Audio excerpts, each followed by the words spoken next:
Tips boss para mabilis maka-farm ng mats. Road to legend weapon na kasi ako. Anong magandang daily routine? At sakto guys, crafting tayo ngayon kasi binigyan tayo ng legend Hornimir 4. Isi-share ko sa inyo guys yung daily routine ko at kung ano yung ginagawa ko sa MS ticket, SP ticket at lalo na pag mag-AFK na ako. Kaya tara, samahan nyo at panoorin nyo itong video. Pag dito naman sa field guys, especially sa common area, mas maganda kapag kaya nyo na dito mag-farm sa sa Mirage. Kasi unang-una, dalawang dalawang epic steel permission na siya yung makukuha mo, and unlike dun sa ibang map na rare lang yung binibigay. Pero if di nyo kayang mag-farm dito guys, okay lang din kayo na mag-farm dun sa ibang map, yung kahit yung rare lang, kasi ang malaga is makakapag-daily kayo and may mats kayong maiipon.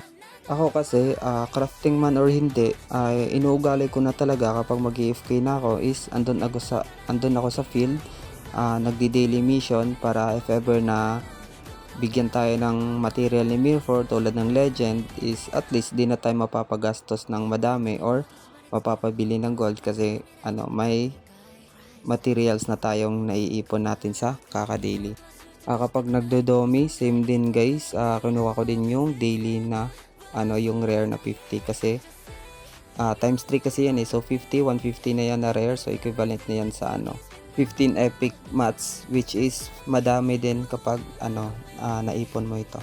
So, since tapos na tayo sa field, doon naman tayo sa Magic Square, kung ano ba yung ginagawa ko sa Magic Square. So kapag sa Magic Square guys, I suggest na kayo guys, mag-copper. It's either white silver or yung gold chamber. And naman yung deck na gagamitin nyo or maisa-suggest ko na gagamitin kapag nag-copper kayo. For me guys, mas maganda if nag-drop chance kayo.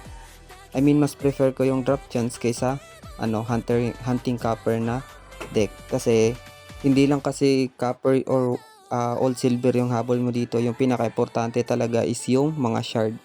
So, yung silbi ng shard, syempre, i-exchange natin yun ng glittering box doon sa may NPC. Kaya, the more na mataas yung drop chance rate nyo, the more din na madadaming shards yung makukuha mo.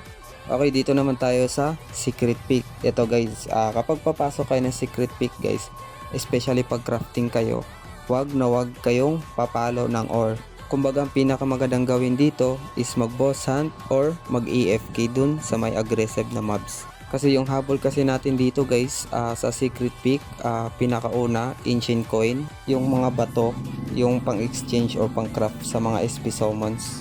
Kaya di ko gaanong masuggest na pumalo ng ore kasi mababa yung drop rate ng ancient coin at saka and mga bato na pang-craft sa mga SP summons. And yung mga naiipon yung ancient coin guys sa Magic Square at saka SP, exchange nyo yun dito sa sa glittering box kasi dito tayo mabilis kumukuha ng source para sa glittering natin kasi especially crafting tayo.